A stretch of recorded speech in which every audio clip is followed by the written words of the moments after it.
Hey everybody, it's Chugacon, alright, welcome back to more Legend of Zelda Majora's Mask.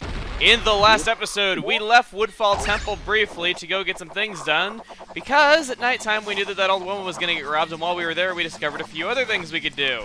And in this episode, we're going to be returning to Woodfall Temple. We're going to be getting back up to where we were pretty easily, because we have that shortcut in place that I was sure to get done before we left. Anyway, while we're getting back up to where we are, instead of cutting ahead, I got a story I want to tell you guys, because it is probably the most ridiculous thing ever, and it's got to be some kind of record.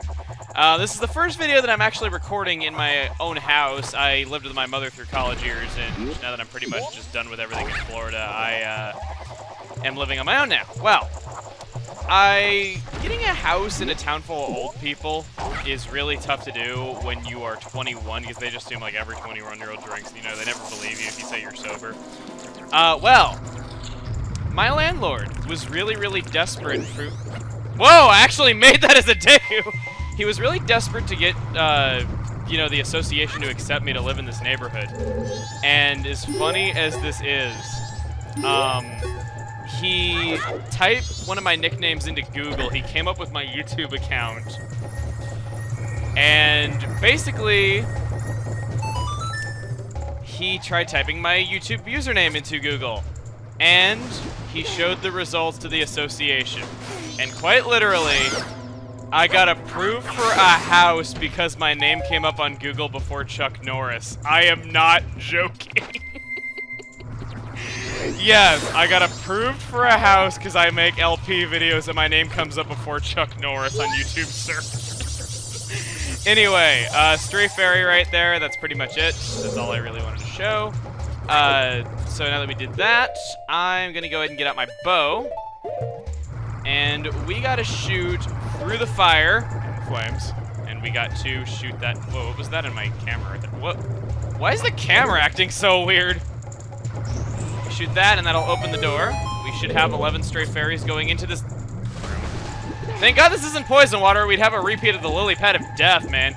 You guys thought Super Mario Sunshine had the lily pad of death? This game is the real lily pad of death. Okay, so now that we're done with that, let's hop over there. Don't know why I had to sound like a Vexen or something like that while doing that. All right, let's go. Okay, last room of the temple right here. This room is kind of weird. This room should have 4 stray fairies in it. Here's 1. Alright, that's 12. We gotta go through all these ledges, make sure that we get them all. Because we gotta get them all.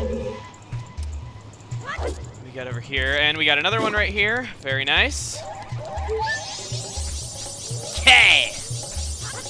And I think there's another one up over on these ledges. So let's go ahead and dive into the plant. I'm at the plant. I guess I could take this time to explain that the Deku flowers actually work a little bit differently from how I previously said. It's that you have a set radial distance that you're able to go away from them, which is why flying backwards gives you more time in the air. Because I kind of sort of explained it like that when we first got it though, but I wasn't really clear enough about that though, so I couldn't fix that. Then over there, that thing is not burning alive though, because that bubble must be made of our snot, because that bubble is resistant to fire and gives it immunity from it. And our mighty snot is really the only thing I can think of that would make it do that, so let's do this.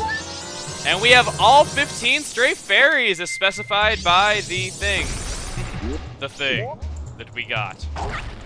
Actually, before we do that, you might notice those pillars are on fire. It would not be a very smart idea to go over there. Plus, we got dragonflies over there.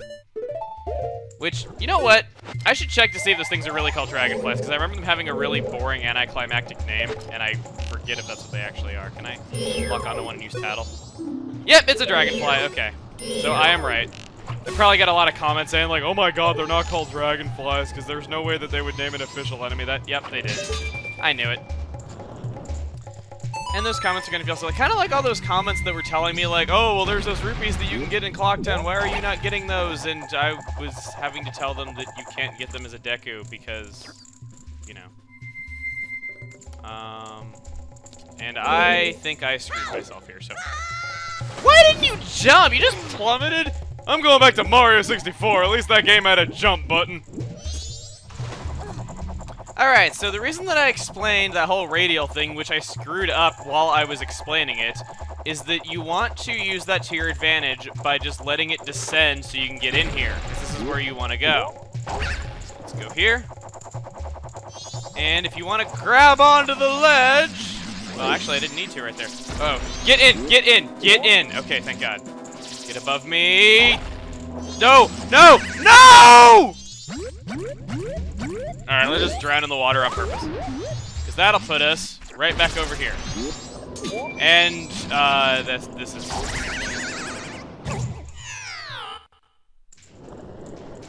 Come on! Why am I having so much trouble here? God, this isn't even tough. There we go! Yay, it's dead!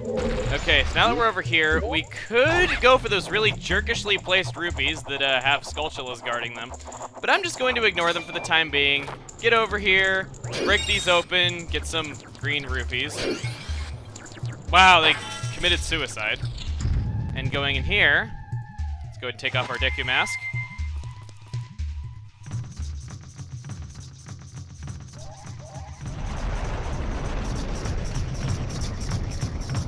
Bad clone falling effect!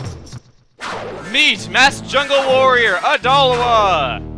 So, we had that crappy music that was just going through the whole dungeon, and now we go from to Adalwa, Adalwa, Adalwa. Screw you, sound designers. Screw you so hard. Anyway, Adalwa. What you want to do is, this is... Wow, I am sucking bad. Why can I not do what I'm trying to do? Okay, you can go into the Deku Flowers, and you can throw Deku Nuts down on them from above, which is a pretty easy way to get in hits.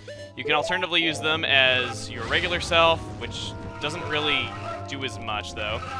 You can use those Bomb Flowers if you want to stun him that way. You force him into using his shield if you use the Deku Nuts as your self. Can I just hit him, please? Thank you. I haven't even gotten in a hit yet. Alright, this is what you want to do. You want to get between his legs, and you just want to spin attack after doing a jump attack. It's not really that hard. And it's kind of funny, though, because in my practices, I could beat this guy in seconds, and I am suddenly sucking horribly. Alright, there. Jump attack like that, then just spin, spin, spin. That is what you want to do. And here comes his second phase. I've actually beaten him before. He's done this a few times before. He will summon...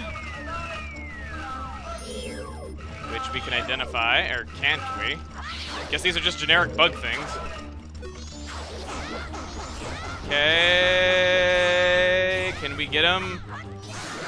Wow! I chopped off his toe! That was kind of funny. I just hit the tip of his toe and he died. I chopped off your toe! Anyway. Heart container, typical staple of the Zelda series. When you kill a boss, you get a heart container that'll add another unit of health. So we now have 6 units of health. Very nice. Okay. Going into the exit. We're on a flower! Alright, so we've now gotten the mask that was on Adalwa's face. Interesting theory that I've heard is that the owl said that this land had lost its deity. I always like to think that deity was Adalwa and that mask had caused them to lose their deity. You know, because it turned that, there was an evil spirit that turned it, you know, wrong. I always like to think that. I don't know if that's true, though, but...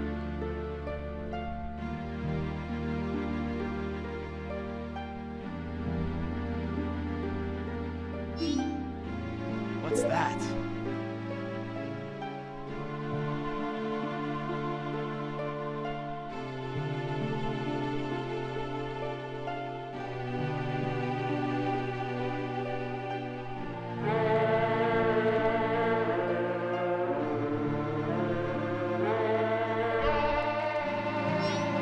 Wait, listen, it seems to be saying something. Could that crying be its way of teaching us some sort of melody?